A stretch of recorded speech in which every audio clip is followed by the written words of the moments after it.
नमस्कार, DD news में आपका स्वागत है। मैं हूं रमा त्यागी। शुरुआत कर लेते हैं हेडलाइंस के साथ।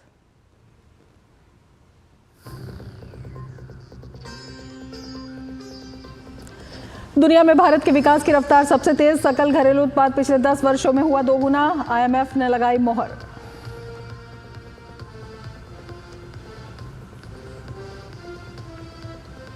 केंद्र सरकार का प्याज पर निर्यात शुल्क हटाने का फैसला, किसानों के साथ ही महाराष्ट्र के मुख्यमंत्री ने भी किया स्वागत। देश में इस बार प्याज का उत्पादन 227 LMT होने का अनुमान।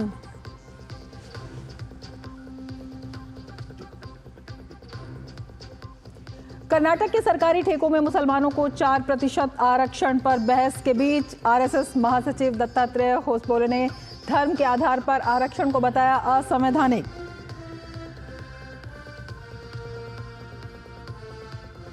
बेल्जियम में स्पॉट किया गया भगोड़ा हीरा कारोबारी मेहुल चौकसी, भारत सरकार ने की प्रत्यर्पण की मांग। चौकसी पर 13,500 करोड़ रुपए के बैंक घोटाले का है आरोप।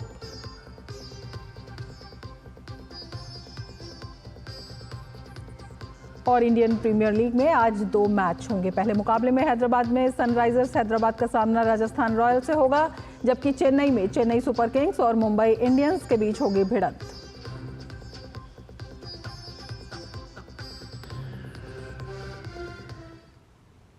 और अब विस्तार से समाचार। भारत ने बीते 1 दशक में अपनी अर्थव्यवस्था को दोगुना कर दुनिया को चौंका दिया है। देश की मजबूत आर्थिक नीतियों और संरचनात्मक सुधारों के चलते जीडीपी में जबरदस्त वृद्धि देखने को मिली है। भारत अब अमेरिका, चीन, जर्मनी और जापान के बाद दुनिया में 5वां सबसे बड़ा देश बन गया है। ये 105% की वृद्धि दर को दर्शाता है, जो अमेरिका 66% और चीन 76% जैसे वैश्विक दिग्गजों से भी तेज है। भारत की जीडीपी 2015 में $2.1 ट्रिलियन थी, जो 2025 तक बढ़कर $4.3 ट्रिलियन हो गई है। साथ ही ये भी कहा गया है कि ये तेजी भारत को इस साल जापान से तो वहीं 2027 तक जर्मनी से आगे ले जाएगी। विशेषज्ञों के मुताबिक इस शानदार वृद्धि के लिए make in India, digital India और उत्पादन से जुड़ी प्रोत्साहन PLI योजनाओं ने निवेशकों का भरोसा बढ़ाया है। साथ ही मजबूत स्टार्टअप इकोसिस्टम और IT सेक्टर की निरंतर प्रगति ने आर्थिक विकास को गति दी है। भारत की तेजी से बढ़ती अर्थव्यवस्था वैश्विक मंच पर इसकी स्थिति को मजबूत कर रही है। जहां अमेरिका की जीडीपी $30.3 ट्रिलियन और चीन की $19.5 ट्रिलियन तक पहुंच रही है, वहीं भारत की विकास दर अन्य देशों की तुलना में अधिक मजबूत दिख रही है।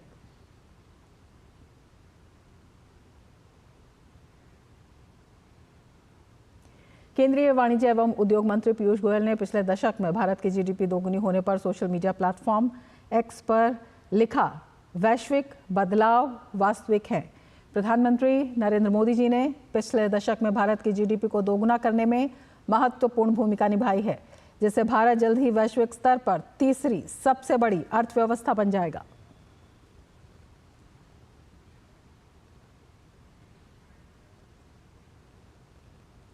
केंद्र सरकार ने इस साल 1 अप्रैल से प्याज पर 20% निर्यात शुल्क समाप्त करने का फैसला किया है। केंद्रीय अप्रत्यक्ष कर एवं सीमा शुल्क बोर्ड ने कहा कि प्याज पर लागू 20% निर्यात शुल्क को शून्य करने का फैसला किया गया है। ये अधिसूचना 1 अप्रैल 2025 से लागू होगी। सरकार ने देश में दिसंबर 2023 में इसके निर्यात पर प्रतिबंध लगा दिया था।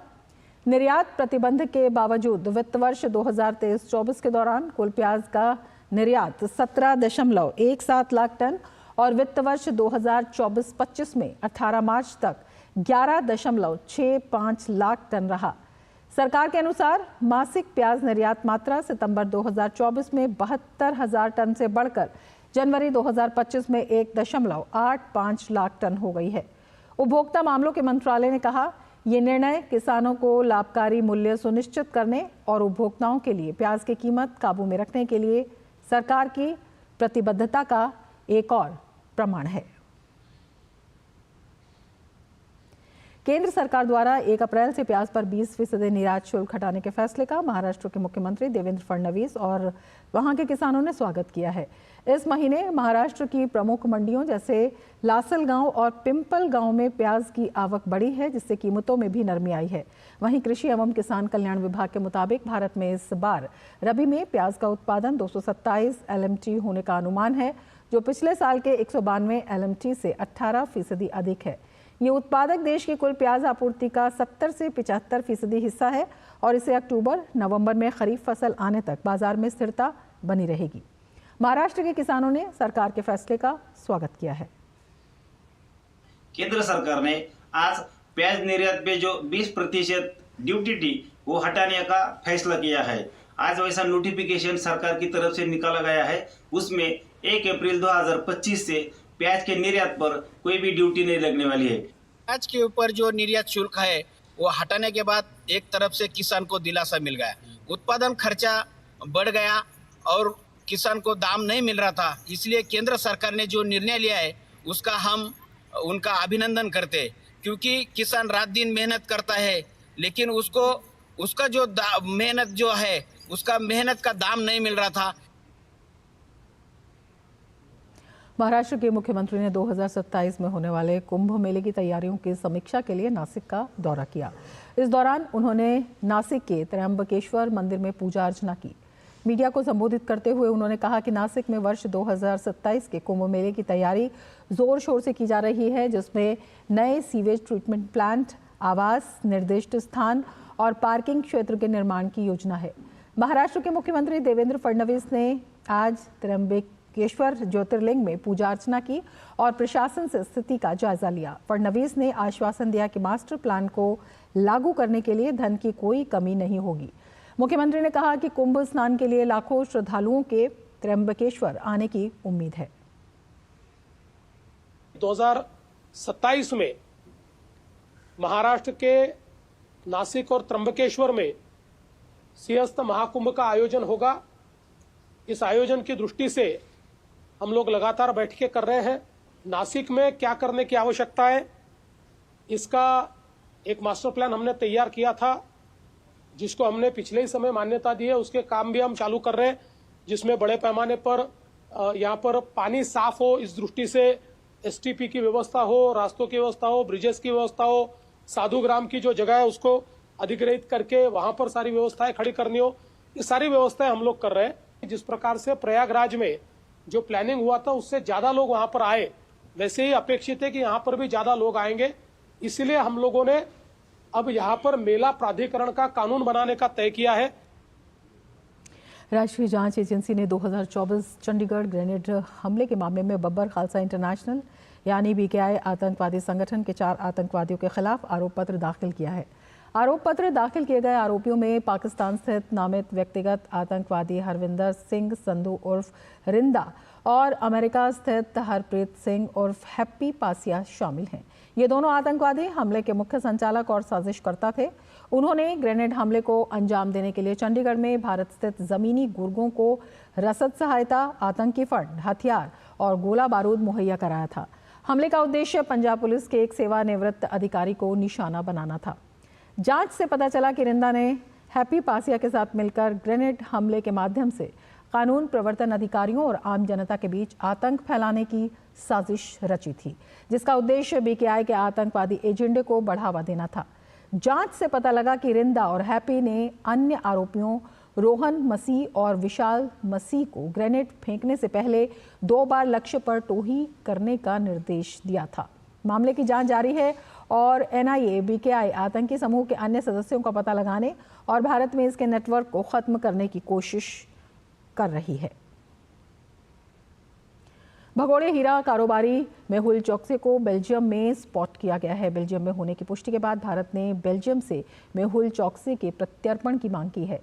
भगोड़ा कारोबारी मेहुल चोकसी और उसके भतीजे नीरव मोदी पर पंजाब नेशनल बैंक से 13,500 करोड़ रुपए की धोखाधड़ी का आरोप है।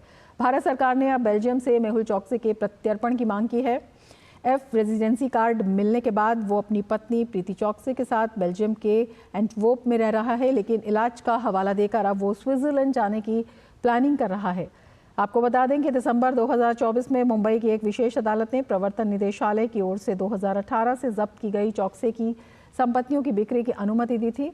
इन संपत्तियों की कुल कीमत 2,565.9 करोड़ रुपए है, जो पंजाब नेशनल बैंक और ICICI बैंक के समर्थन से अदालत के आदेश पर जब्त की गई थी। इन संपत्तियों की बिक्री शुरू हो चुकी है, जिसमें 125 करोड़ मूल्य से अधिक मूल्य की संपत्तियां मुंबई में फ्लैट्स, अंधेरी में 2 कारखाने, गीतांजलि जेम्स लिमिटेड की लिक्विडेटर को सौंप दी गई है। चौकसी के खिलाफ आरोपों में आपराधिक साजिश, विश्वासघात, धोखाधड़ी, संपत्ति के लेन देन में धोखाधड़ी, भ्रष्टाचार और मनी लॉन्ड्रिंग शामिल है। वहीं नीरव मोदी इस समय लंदन की जेल में बंद है और भारत को प्रत्यर्पित करने के खिलाफ अदालत में मुकदमा उसने दायर किया है। कर्नाटक सरकार द्वारा सरकारी ठेकों में मुसलमानों को 4% आरक्षण देने के फैसले पर चल रही बहस के बीच आरएसएस के सर कार्यवाह दत्तात्रेय ओसबोले ने रविवार को कहा कि संविधान धर्म आधारित कोटा की अनुमति नहीं देता है। उन्होंने ये भी कहा कि इस तरह के आरक्षण हमारे संविधान निर्माता BR अम्बेडकर के खिलाफ हैं। वहीं आरएसएस की सर्वोच्च निर्णय लेने वाली संस्था अखिल भारतीय प्रतिनिधि सभा के समापन दिवस पर संवाददाताओं को संबोधित करते हुए उन्होंने कहा कि बाबा साहेब अम्बेडकर द्वारा रचित संविधान में धर्म आधारित आरक्षण को स्वीकार नहीं किया गया है। ऐसा करने वाला कोई भी व्यक्ति हमारे संविधान निर्माता के खिलाफ जा रहा है।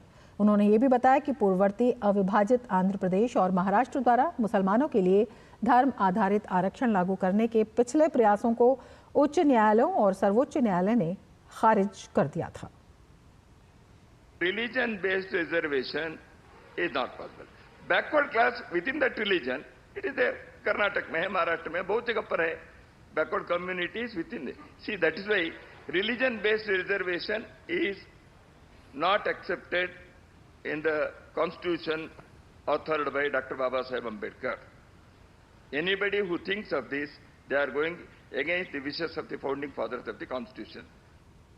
राष्ट्रीय स्वयंसेवक संघ की 3 दिन की अखिल भारतीय प्रतिनिधि सभा के अंतिम दिन संघ के सर कार्यवाह ने बताया कि संघ के 100 साल पूरा होने के अवसर पर आत्मनिरीक्षण करने का मौका मिलेगा। साथ ही कहा कि 100 साल के पूरा होने पर हमें जश्न के बजाय समाज के हितों पर कार्य करने का संकल्प लेना चाहिए।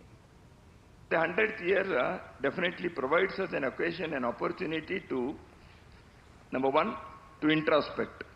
Number two, to place our acknowledgement to the society at large. This is an occasion for us to rededicate ourselves to the cause of nation. Instead of calling it a celebration of 100th year, we shall take a resolve to do our work more meticulously, more qualitatively. We are part and parcel of this society. We are not away from this society.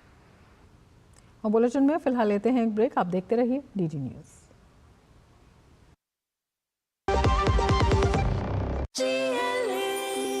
जो लक्ष्य चुना था समझ आने लगा है। GLA university, उच्च लक्ष्य की निश्चित प्राप्ति। मेरी पसंद, मेरी पसंद, मेरी पसंद, मेरी पसंद, हमारी पसंद, हम सबकी पसंद। मजबूत देश का मजबूत सरिया हो गया स्टील। बिहार दिवस के मौके पर देश भर में विभिन्न कार्यक्रम आयोजित कर बिहार के गौरवशाली सांस्कृतिक विरासत का जश्न मनाया गया। इस क्रम में केवल देश ही नहीं बल्कि विदेश में भी बिहार की समृद्ध सांस्कृतिक विरासत, लोक कला और औद्योगिक प्रगति दर्शाते हुए बिहार दिवस मनाया गया। देश विदेश समेत कई जगहों पर बिहार दिवस मनाया गया। न्यूयॉर्क में भारत के कॉन्सुलेट ने भी बिहार फाउंडेशन और Bihar Jharkhand association of north America के साथ मिलकर बिहार दिवस मनाया। इस कार्यक्रम में बिहार की अमूल्य धरोहर और बढ़ रही वैश्विक पहचान को सम्मान देने के लिए बड़ी संख्या में भारतवंशियों ने हिस्सा लिया। इस मौके पर न्यूयॉर्क में भारत के काउंसिल जनरल विनय प्रधान भी मौजूद रहे। We celebrated Bihar Divas. We did it with the Bihar Jharkhand Association of North America and Bihar Foundation, and this has been a regular event that we have been doing for quite a few years now. कई बिहार से America आए लोगों ने विभिन्न क्षेत्रों में अपना परचम लहराया है और उनके ही योगदान को सम्मानित करने के लिए बिहार विश्व गौरव सम्मान दिए गए, जिनमें बिहार के IT क्षेत्र को बढ़ावा देने के लिए महेश कुमार को बैंक ऑफ अमेरिका के MD, शरद कुमार कृषि वैज्ञानिक डॉक्टर प्रकाश झा भी सम्मानित किए गए।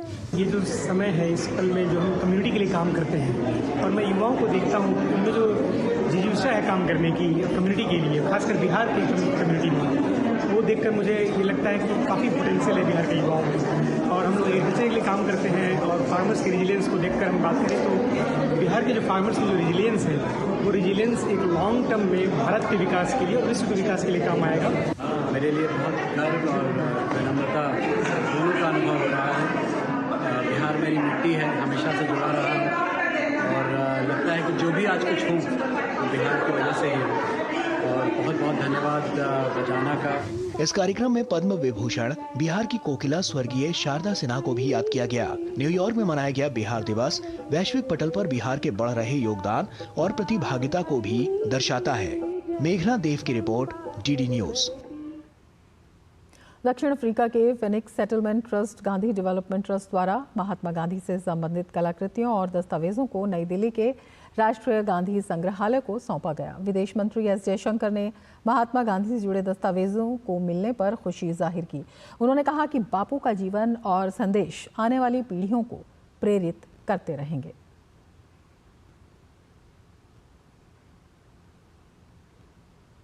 केरल की 89 वर्षीय वरिष्ठ भाजपा नेता अहिल्या शंकर का कोझिकोड में निधन हो गया है। अहिल्या शंकर केरल की एक महिला महासचिव थी, जिन्होंने 1980 में मुंबई में आयोजित भाजपा गठन सम्मेलन में भाग लिया था और दूसरी महिला भाजपा राज्य समितियों में शामिल हुई।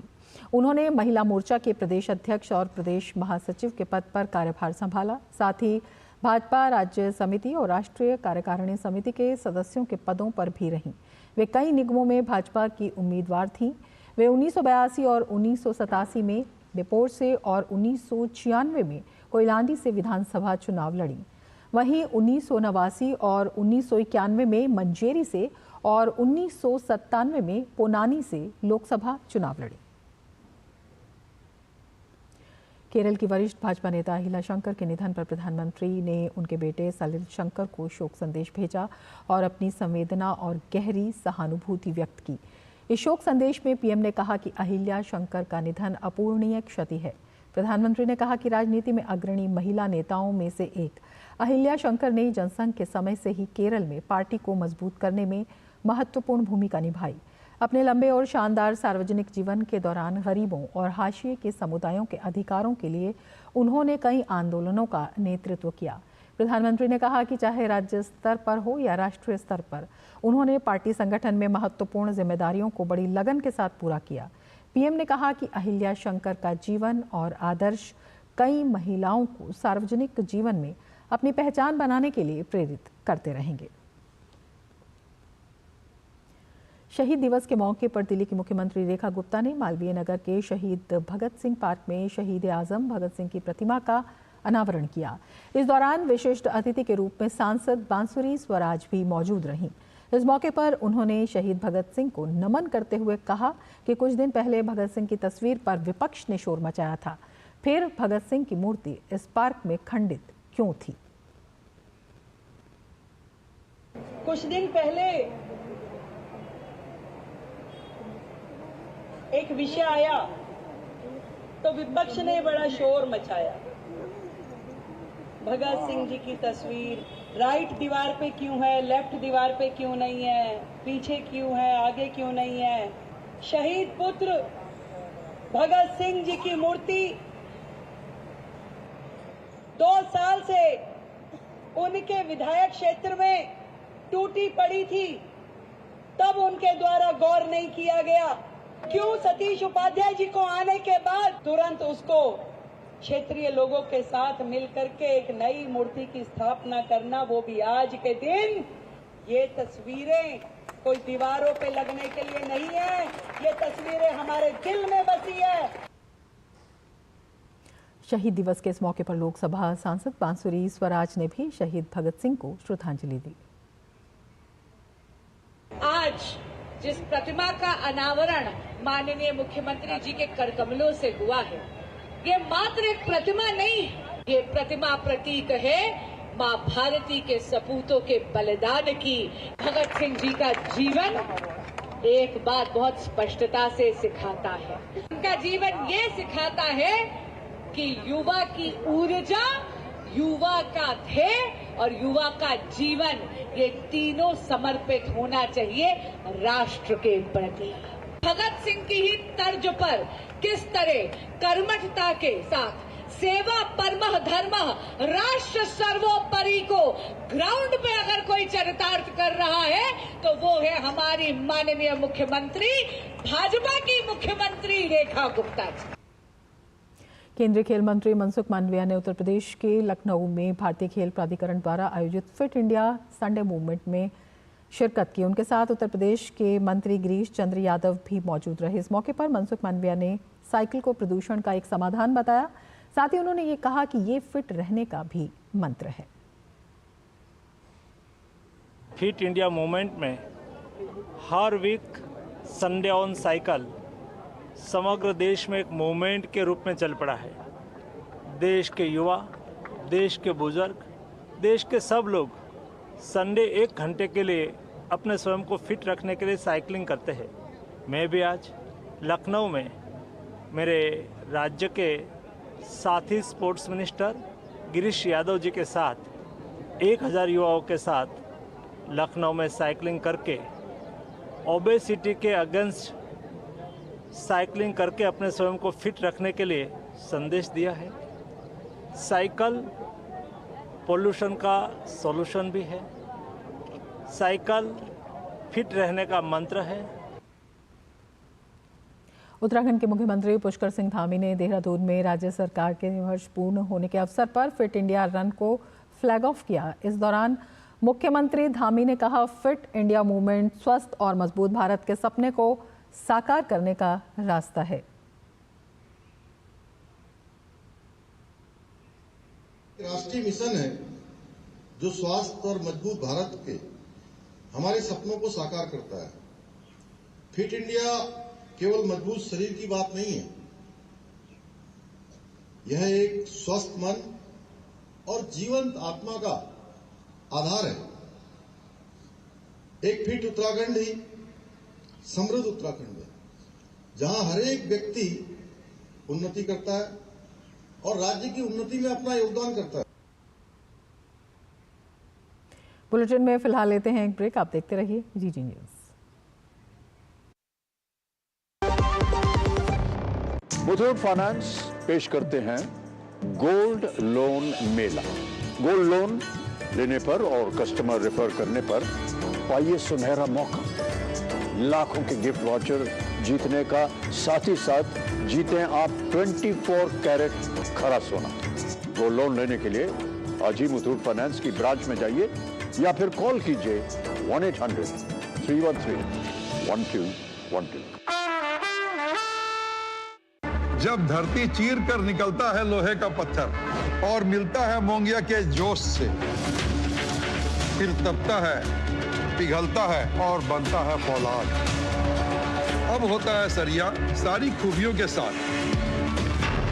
मोंगिया स्टील, मजबूत देश का मजबूत सरिया।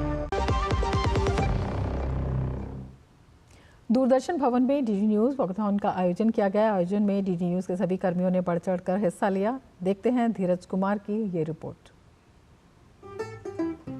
मंडी हाउस के दूरदर्शन भवन से डीडी न्यूज वॉकथॉन को हरी झंडी दिखाई गई, इस संदेश के साथ कि दूरदर्शन कर्मी फिट रहें, स्वस्थ रहें। जोश और उत्साह से भरपूर इस वॉकथॉन को पूरा करने के लिए सभी कर्मियों ने मंडी हाउस से इंडिया गेट सर्कल की दूरियों को नापा।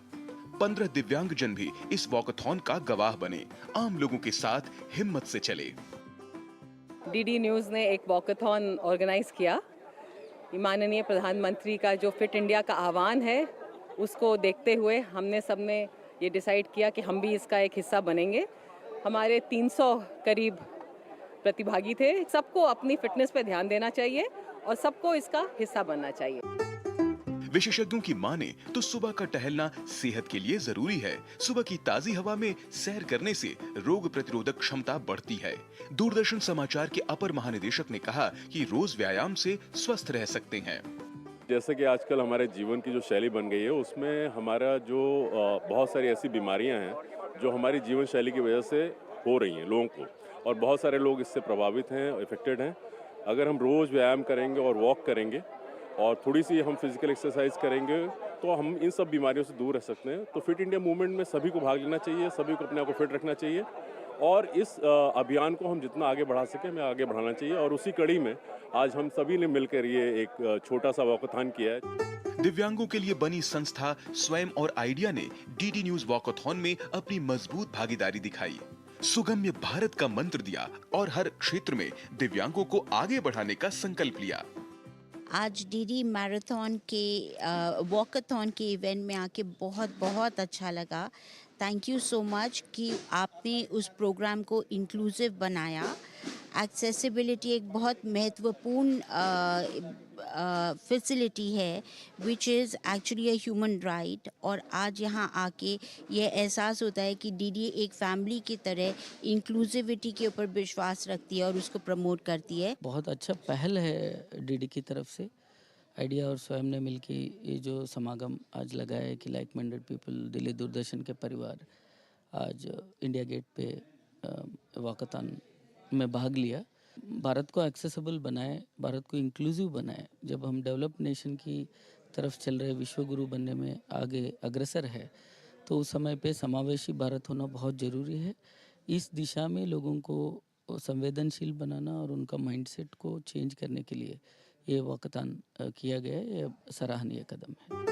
वॉकथॉन में हिस्सा ले रहे प्रतिभागियों को अलग अलग कैटेगरी में पुरस्कृत भी किया गया।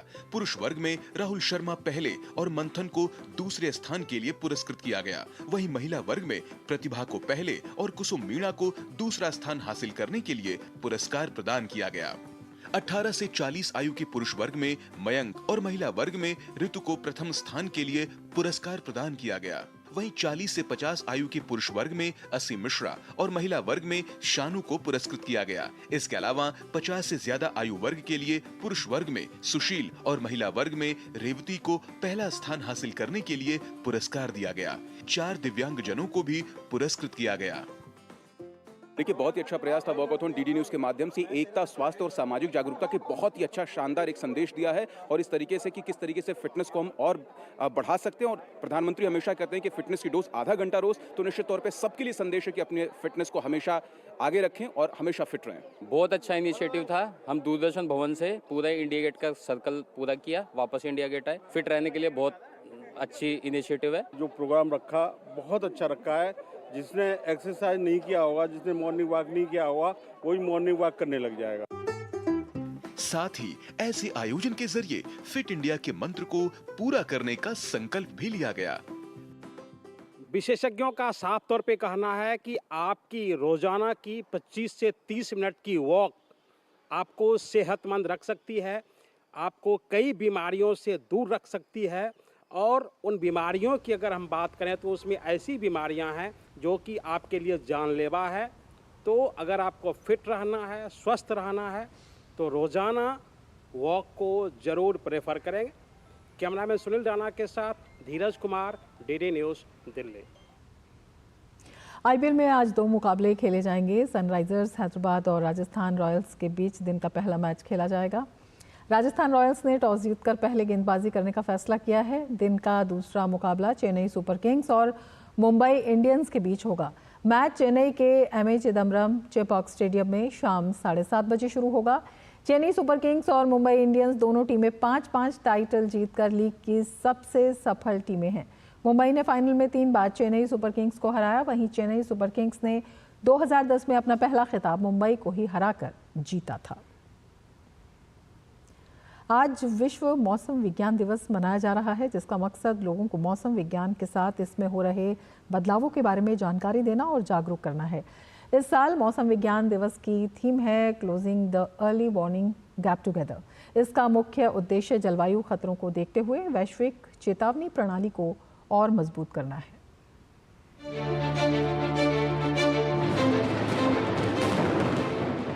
आज हम विश्व मौसम विज्ञान दिवस मना रहे हैं। ये दिन हमारे जीवन में मौसम और जलवायु की महत्वपूर्ण भूमिका को पहचानने के लिए समर्पित है। इस वर्ष की theme closing the early warning gap together है। जो जलवायु परिवर्तन और चरम मौसम की घटनाओं के प्रभावों को कम करने के उद्देश्य से प्रारंभिक चेतावनी प्रणालियों को बढ़ाने के लिए सहयोगी प्रयासों के गंभीर महत्व पर जोर देती है। 23 मार्च 1950 को अपनी स्थापना के बाद से मौसम विज्ञान ने हमें तूफानी रातों और धूप वाले दिनों में मार्गदर्शन किया है, साथ ही समुदायों की सुरक्षा और नवाचार के लिए प्रेरित किया है। कल होने वाली बारिश का पूर्वानुमान लगाने से लेकर दीर्घकालिक जलवायु परिवर्तन की निगरानी तक मौसम विज्ञानी हमें हमारे ग्रह पर होने वाले मौसम परिवर्तन को समझने में मदद करते हैं। हम सभी academicians, R&D institutes, government, non government agencies, early warning agencies मिलकर जो गैप्स है अर्ली वार्निंग में, जैसे कि meteorological observations, modelling, forecasting, communication, ये सभी को भरे, जैसे कि सभी लोगों के पास अर्ली वार्निंग सटीकता के साथ पहुँचे, वो कैपेबल हो जाए, जो loss of life and property हो रहा है इसको मिनिमाइज करें। मौसम वैज्ञानिकों का काम प्रारंभिक चेतावनियों को बढ़ावा देता है, जिससे कई जीवन बचते हैं। साथ ही उनका काम सतत विकास का समर्थन करता है और हमारे वायुमंडल के रहस्यों को उजागर करने वाले अनुसंधान को आगे बढ़ाते हैं। इस विशेष दिन पर हम उन विशेषज्ञों का सम्मान करते हैं जो वायुमंडल का अध्ययन करते हैं। वैज्ञानिक इसके पैटर्न को डिकोड करते हैं और तकनीक के जरिए मौसम की जानकारी हम तुरंत पाते हैं। उनकी प्रतिबद्धता हमें प्रकृति की चुनौतियों के बीच अनुकूलन, तैयारी और आगे बढ़ने के लिए सशक्त बनाती है। आइए मौसम विज्ञान की प्रतिभा का जश्न मनाएं और याद रखें कि हर पूर्वानुमान, हर रडार स्कैन, हर डेटा बिंदु एक सुरक्षित और अधिक सूचित दुनिया में योगदान देता है। विश्व मौसम विज्ञान दिवस की शुभकामनाएं। इसके साथ ही इस बुलेटिन में फिलहाल इतना ही। नमस्कार।